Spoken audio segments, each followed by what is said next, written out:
kulli dhamir, dan kamu akan melihat orang-orang berjalan menuju ibadah haji dengan menunggangi unta yang kurus. Kita lihat bahasa Al-Quran, kenapa disebut wa ala kulli dhamir, dan mereka akan menunggangi unta yang kurus, dan tidak disebutkan wa ala kullil budni, mereka akan menunggangi unta yang sehat. Hana gekeun li Allah urang hajinya walau harus unta yang sehat, tapi gekeun li Allah walau harus menunggangi unta yang pijut tambah ruwet, sama dengan pijut ruwet. Unta pijut ruwet disuruh tunggangi oleh Allah. Ini maksudnya betapa penting kita harus berupaya sampai ke sana, walau harus mengorbankan seolah-olah perasaan seekor unta yang kurus. Hamba Allah jamaah sekalian yang mulia, kita baru semalam kita lihat betapa banyak sejumlah keluarga, ahli famili, pejabat, pemerintah hadir bersama dalam prosesi pelepasan jamaah haji yang saat ini insyaAllah beliau sudah berada di Banda Aceh. Ini terlihat syiar dari agama kita Islam, sehingga di dalam ayat Al-Quran dalam surah Al-Hajj, manakala Allah berfirman wa man yu'azzim sya'airallah fa innaha min taqwal qulub, dan ayat lain berikutnya yang juga hampir bersamaan redaksinya, wa may yu'azzim hurumatillah fa innahu khairun inda rabbih, fa innahu khairul lahu inda rabbih. Itu terdapat kalimat sya'airallah. Di ayat yang lain ditemukan lagi kalimat sya'airallah, yaitu wal budna min sya'airillah, wal budna ja'alnaha lakum min sya'airillah. Banyak kalimat-kalimat sya'airallah di dalam kitab kita, kitab suci kita Al-Quran. Sya'airallah itu kalau diterjemah secara bahasa itu adalah syiar-syiar Allah. Maksudnya syiar-syiar yang melambangkan perintah Allah, syiar-syiar yang melambangkan keagungan Allah, syiar-syiar yang melambangkan ajaran agama Allah. Sya'airallah adalah sejumlah aktivitas kita umat Islam yang melahirkan perbuatan-perbuatan mengamalkan syariat Allah. Salah satunya pada saat ulama menafsirkan sya'airallah di situ adalah dengan haji dan dengan budna, unta, artinya binatang kurban. Haji dan kurban adalah dua sya'airallah yang termasuk paling terlihat di tengah-tengah umat manusia, karena haji itu memiliki batasan waktu dan budna atau binatang kurban itu juga memiliki batasan waktu. Maka ayat sya'airallah itu pada dasarnya adalah bicara tentang pelaksanaan haji dan pelaksanaan sembelihan kurban, karena kedua ayat itu berkaitan dengan ibadah haji. Sehingga pada salah satu prosesi dan masa yang dilalui dalam pelaksanaan itu terdapat yang namanya 10 Zulhijjah sebagai hari umat Islam diperintahkan dalam agama melakukan syiar yang lain, yaitu penyembelihan hewan kurban. Pertama, kita mengucapkan selamat para jamaah haji yang sudah berangkat dan sudah 2 hari berada di Madinah bagi kloter pertama. Selamat kepada jamaah haji kita Luxmawe yang baru tadi malam berangkat ke embarkasi asrama haji. Selamat juga kepada yang akan menyusul sesuai dengan jadwal yang telah ditetapkan di dalam musim haji ini.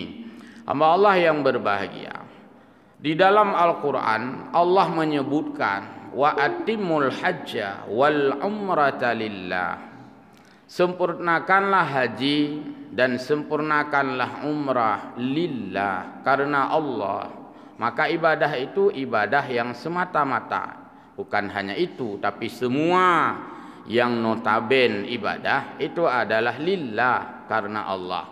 Maka kalimat lillah itu kita temukan pada semua prosesi ibadah, terutama di dalam niat kita. Salat pun, usalli dan seterusnya, di ujungnya lillahi ta'ala itu adalah menunjukkan persembahan kita kepada Allah. Orang-orang niat haji, nawaitul hajja, orang niat umrah, nawaitul umrata, tetap di ujungnya lillah. Orang berpuasa, nawaitu sauma ghadin, di ujungnya juga lillah. Maka ibadah itu adalah persembahan hamba kepada Allah Subhanahu wa taala. Lalu kenapa pada pelaksanaan ibadah haji Allah nyata menyebutkan kalimat lillah?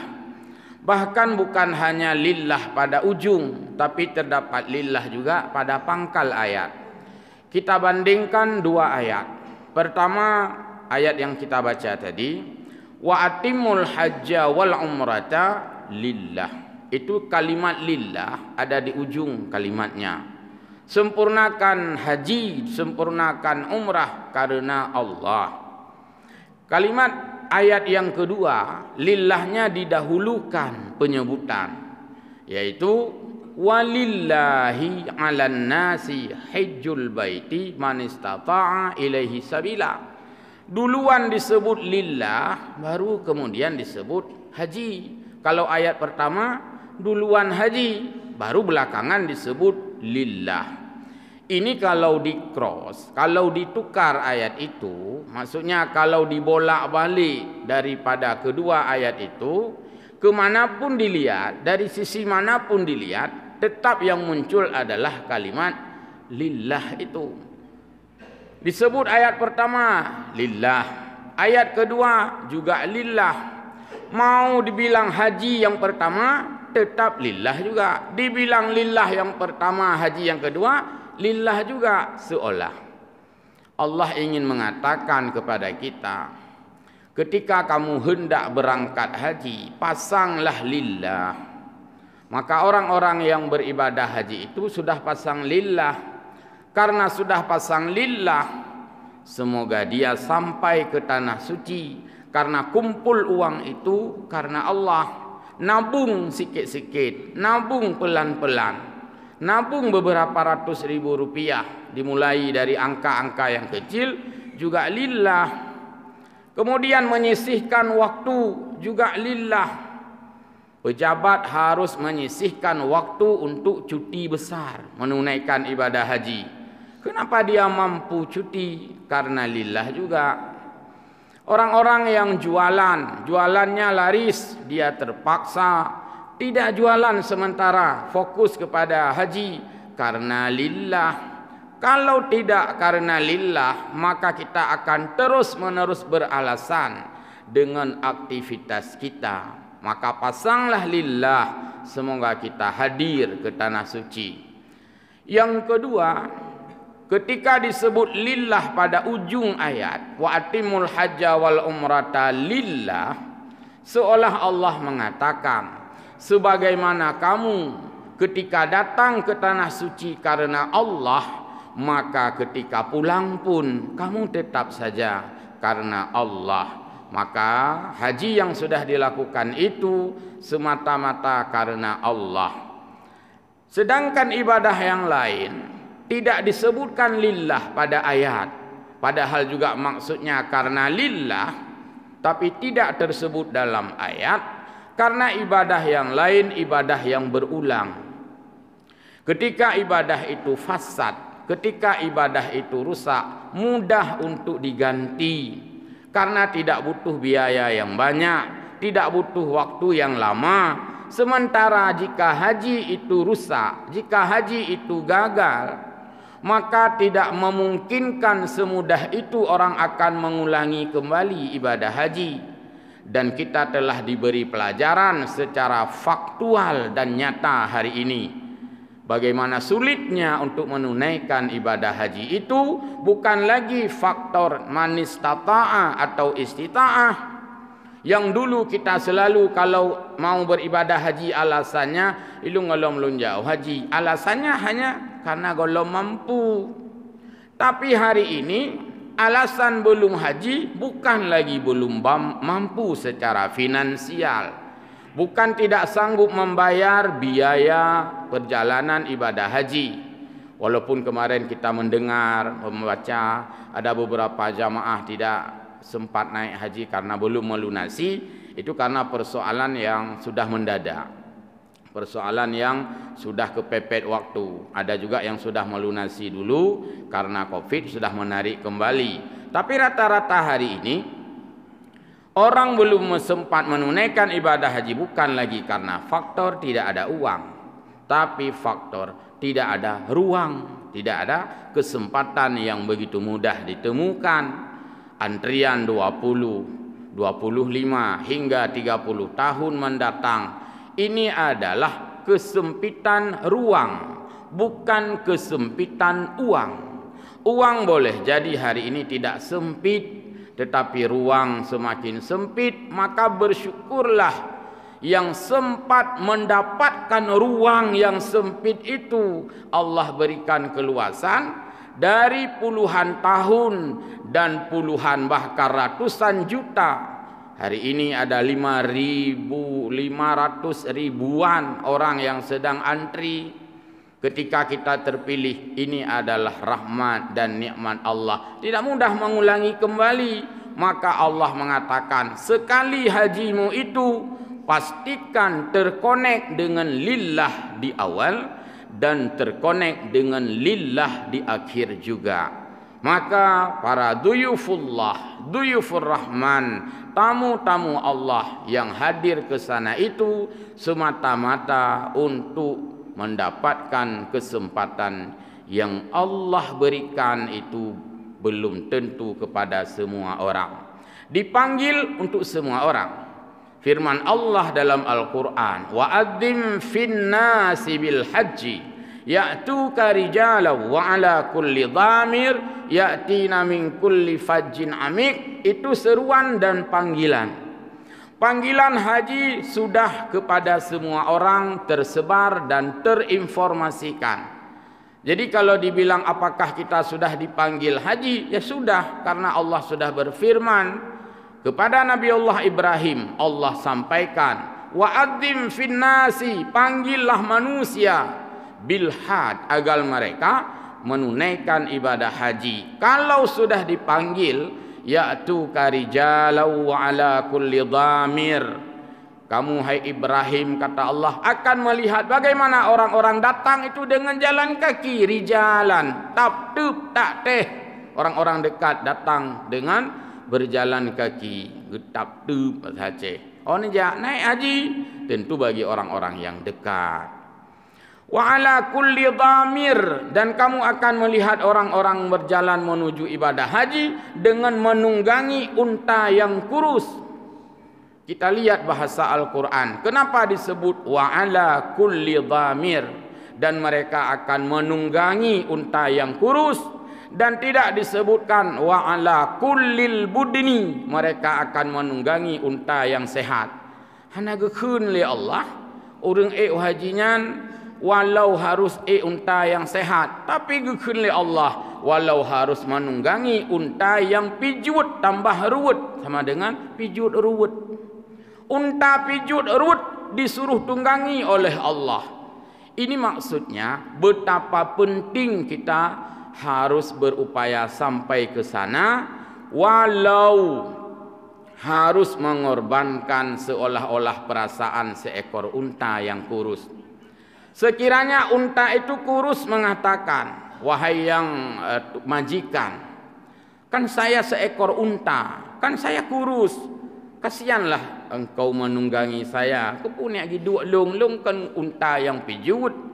Seolah orang yang punya unta mengatakan, demi aku sampai ke Baitullah, biarpun kamu kurus, aku korbankan kamu. Pokoknya hilong budruk jauh haji, walaupun digata pijut, long reat, nyamunan kena pegah oleh Allah. Tapi bukan juga harus memilih unta yang kurus. Ibarat orang naik haji yang di Jazirah Arab yang hanya hitungan ya puluhan kilometer, kalau dia menunggangi unta naik haji itu bukan memilih yang kurus, tetap memilih unta yang bagus, yang gemuk. Tapi Al-Quran menyebutkan ala kulli dhamir, mereka akan menunggangi unta yang kurus. Kenapa disebut unta yang kurus? Maksudnya kalaulah tidak ada unta yang sehat, yang gemuk, yang sanggup, yang kuat membawa orang, yang kurus pun jadi. Begitu maksudnya. Artinya sangat penting. Tapi untuk kita sekarang bukan lagi dengan jalan kaki naik haji, bukan lagi dengan unta yang kurus, tapi dengan Garuda, burung Garuda, pesawat Garuda yang cepat. Cuma dalam Al-Quran itu tidak disebutkan wa ala kulli Garuda. Nyana. Maka kalau ada yang suka bilang bid'ah itu, ya pergilah naik haji naik unta yang kurus saja karena nalang ayat Quran. Pergilah naik haji jalan kaki saja karena nalang ayat Quran. Baik naik pesawat karena hana hadis lang pesawat. Itu bagi yang doyan selalu berargumen dengan tekstual konsep.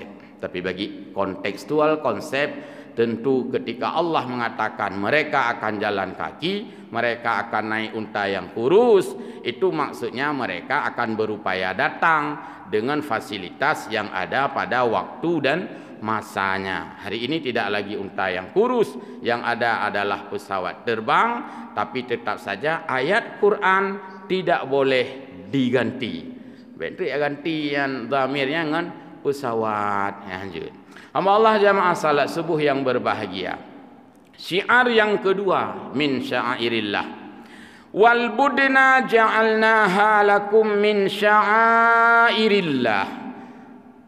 Dan unta-unta yang gemuk itu Allah jadikan sebagai sya'airillah. Jadi ada dua kalimat yang saya ingin sampaikan dan bedakan. Ketika Allah bicara naik haji, Allah menggunakan kalimat dhamir. Dhamir lihat dalam kamus, unta yang kurus. Ketika bicara kurban, wal budina, Allah menyebutkan kalimat budina, badanah, artinya unta yang gemuk. Jadi saboh Allah gepegah unta pejiwut, saboh Allah gesebut unta gemuk. Untuk jauh haji unta pejiwut, untuk si kurban kahana unta pejiwut, tapi harus unta atau onta istilah bahasa anak muda yang gemuk.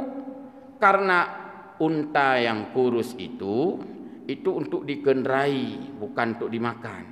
Sementara kurban itu bukan untuk dikendarai, bukan untuk hidup kurbannya, untuk makan. Maka untuk konsumsi penyembelihan kurban disuruh pilih unta yang gemuk, maka disebut wal budna, artinya badanah, unta yang sehat, yang gemuk, yang bagus, yang besar, itu untuk disembelih kurban. Dan unta itu Allah jadikan bahagian daripada syiar-syiar agama Allah. Disebut unta, yang pertama itu adalah binatang yang terdapat di Arab. Yang kedua, unta adalah binatang sembelihan yang di dalam kitab fiqih itu sebagai level yang pertama. Yang terafdal disembelih kurban adalah unta, disesuaikan dengan Jazirah Arab. Untuk kita mungkin peternakan unta boleh dibilang ya hampir tidak ada. Maka untuk kita levelnya adalah bakar, yaitu lembu. Baik unta yang disebutkan di situ sebagai sya'air Allah, atau lembu yang tidak disebut dalam ayat itu, atau kambing yang tidak disebut dalam ayat itu tapi disebut di tempat yang lain dalam makna mim bahimatil an'am, kesemua itu adalah sya'air Allah, syiar-syiar agama Allah. Karena syiar adalah perbuatan agama yang tampak dilihat oleh orang, maka syiar ibadah haji adalah syiar yang tampak dan terpublikasi oleh keadaan. Hana tayak foto, mutile tanya tajak haji, hana tayak selfie, hana tayak foto, hana tayak shooting. Juga Allah telah menshootingnya di alam ini, terlihat dengan sendirinya. Bahkan orang-orang lain ada yang merasa iri dengan pertemuan raksasa itu. Kita berada min fajjin amik, rata lungki na manusia, tapi Allah memerintahkan untuk hadir pada satu tempat, fokus di Baitullah, fokus di padang Arafah. Inilah pertemuan akbar. Inilah sebesar-besar pertemuan umat Islam yang ada pada padang Arafah, sampai Nabi mengatakan al-hajju Arafah, tanpa haji, tanpa Arafah tidak sah haji. Sedangkan kurban tadi adalah syiar yang Allah tampakkan di muka bumi ini, tidak mesti fokus pada satu tempat, tapi syiar kurban dilakukan baik oleh orang yang sedang haji maupun yang berada di tanah suci, di tanah air masing-masing, sama juga mensyiarkan kurban itu, karena itu bahagian syiar Allah. Berarti saat musim haji terdapat dua syiar yang paling menonjol, yang paling tampak, yang paling signifikan. Yang pertama adalah syiar ibadah haji kaum muslimin yang bersatu di sana. Yang kedua syiar kaum muslimin yang bertebaran di permukaan bumi dengan tindakan irafatid dami, yaitu tindakan menumpah darah. Maka syiar menumpah darah itu adalah syiar umat Islam pada Idul Adha. Tumpah darah di sini adalah darah binatang al-an'am, dan mesti bahimatil an'am, binatang ternak, di mana para ulama membatasi makna bahimatil an'am kepada beberapa binatang saja. Pertama badanah, yaitu unta. Yang kedua bakar, yaitu lembu. Yang ketiga ghanam garis miring kibshan, kambing wal kubiri. Sementara satu lagi bagi masyarakat Asia atau beberapa jazirah yang terdapat, kerbau, jamis, jamaknya jawamis, itu digaris merengkan dengan lembu. Mengingat kalimat kerbau tidak disebutkan di dalam hadis secara tekstual untuk dijadikan kurban, tetapi ijtihad, kerbau sama perilaku dengan lembu, harganya juga sebanding, makanan juga hampir-hampir sama, perilakunya juga sama, dalam anatomi binatang itu adalah sama, maka kerbau juga dijadikan sebagai binatang sembelihan kurban. Yang lain itu tidak dikatakan bahimatil an'am, walaupun itu bahimah. Bahimah semua binatang, termasuk bak lalat, kerimu, barang kepuai, binatang, tapi tidak bisa dijadikan kurban. Sementara binatang al-an'am itu adalah batasan, limit yang telah ditentukan oleh agama. Kenapa mesti itu menjadi syiar? Karena itu sebagai lambang kebesaran Allah. Maka kurban baru tersyiar apabila kurban itu disembelih. Tidak bisa dijual kurban. Lang tabah kampung na kurban leplu, maka ini lebih kah? Rata-rata kita lihat di kampung don penembah kurban baru, di kampung kamu baru 42 ro. Nah awak Malaysia wo ditambah dalam 2 boh kala kurban. Man kiban man mandum sih. Oh lom pekeh ke siam limang boh lai ke publo juga pegak kulah-kulah kan. Kan juga ji. Gebi bayar-bayar siswa nak miet kan. Kan mesti dak publo lah dong kurban baik lethat. Tak pegak rumah-rumah tu apa? Hanjut. Karena itu ketentuan yang baku, dan itu adalah syariah yang eksak, yang memang pasti harus demikian. Bahkan tidak boleh distribusi pelaksanaan sembelihan itu melebihi dari jumlah hari yang ditentukan. Ada lembu 50 ekor pada satu kampung, mesti sembelihnya itu selama 4 hari.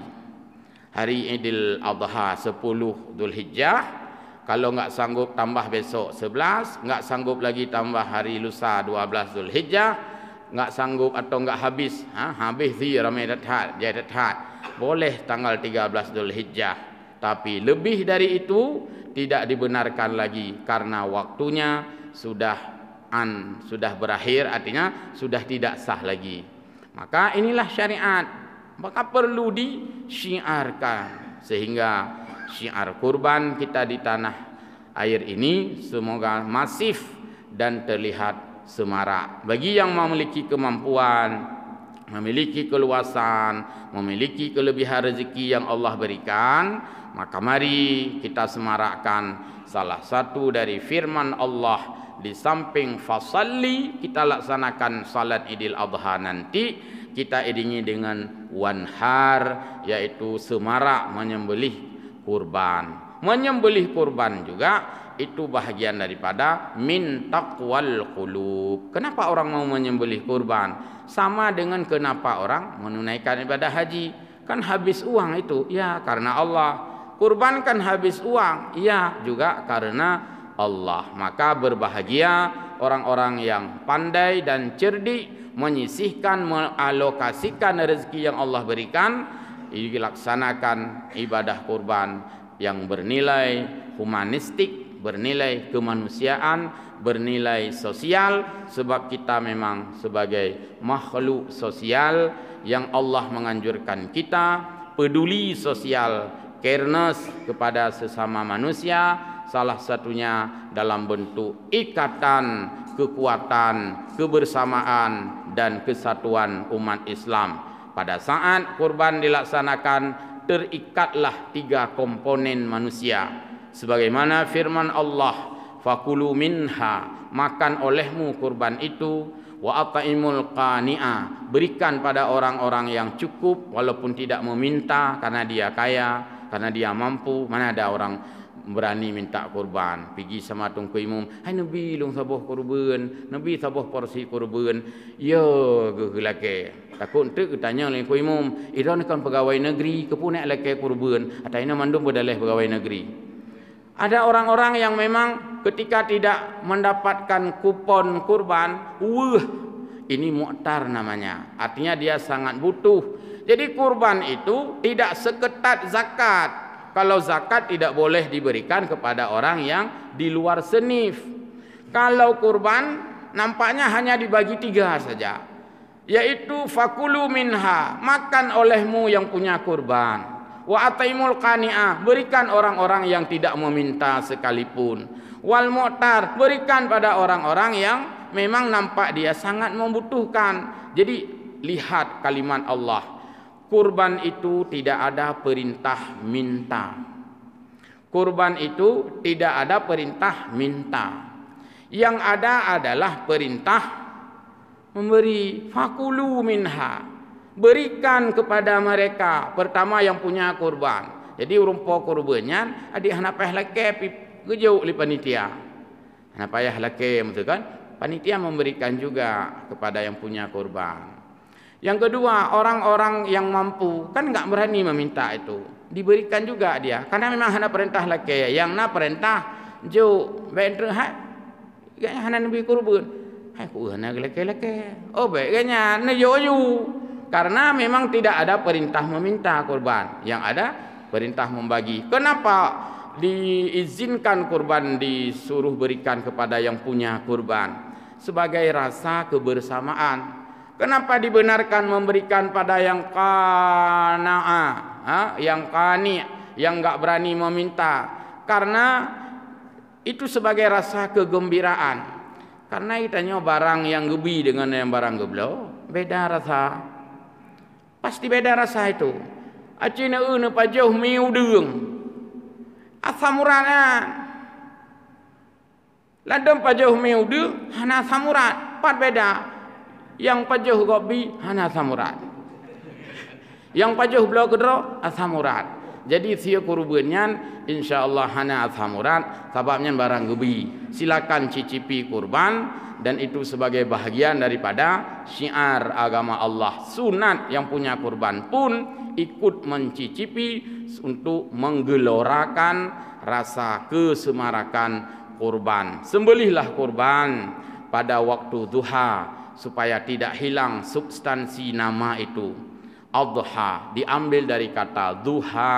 Duha adalah waktu yang pada waktu duha. Nabi menyembelih kurban di waktu duha. Maka hari raya Idul Adha juga diambil dari kata duha, artinya hari raya, di mana Nabi pada waktu duha menyembelih hewan kurban. Walau kurban itu bisa disembelih di malam hari, bisa disembelih sore hari, itu bisa saja, tapi yang sunat adalah di waktu duha untuk lebih syiar dan di tempat-tempat terbuka. Semoga Allah Subhanahu wa taala insyaallah tidak akan menjadikan darah kurban itu sebagai wabah penyakit. Ya Allah, kurbannya dro ni yusia, ni syiarkan lo. Dan sunat disembelih di tempat-tempat terbuka, di halaman-halaman rumah ibadah, di halaman masjid misalnya, tapi jangan kena bangunan masjid. Maka saya melihat ada hal yang kurang berkenan juga.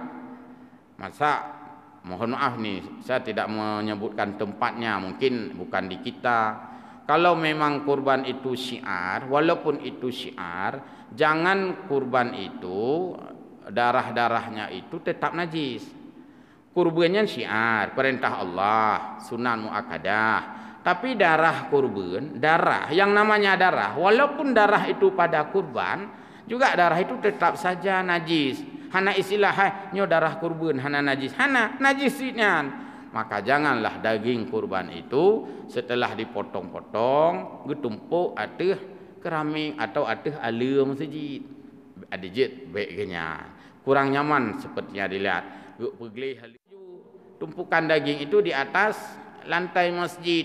Hana pun untuk darah tiga atas dikatakan najis. Hanjian. Karena najis itu tidak boleh dilakukan dengan unsur kesengajaan. Sengaja melakukan mendatangkan najis itu haram dalam hukum agama. Di badan kita kalau ada najis, perintah agama menghilangkan najis. Tapi unsur sengaja mendatangkan najis itu haram dalam agama. Maka ketika kita dalam salat itu ada nyamuk yang terbunuh, terpukul dengan tangan kita, wajib kita kikis supaya tidak terhinggap di kulit kita, karenanya najis. Maka hanjut tak sengaja bah tinggai nyamuk, hanjut harus dikikis sedikit, dan itu diizinkan, tidak batal salat. Bentuk hanjut tatuk, hanjut tak mana batal salat, karena itu hal-hal yang kecil. Yang hanjut dengan sengaja. Contoh lain, ada barang yang Allah memaafkan. Sidom mati, sidom walaupun semut tetap najis, cuman dimaafkan. Maka dalam saat kita minum air, nah sidom mati lang ia kopi, ka mati sidom.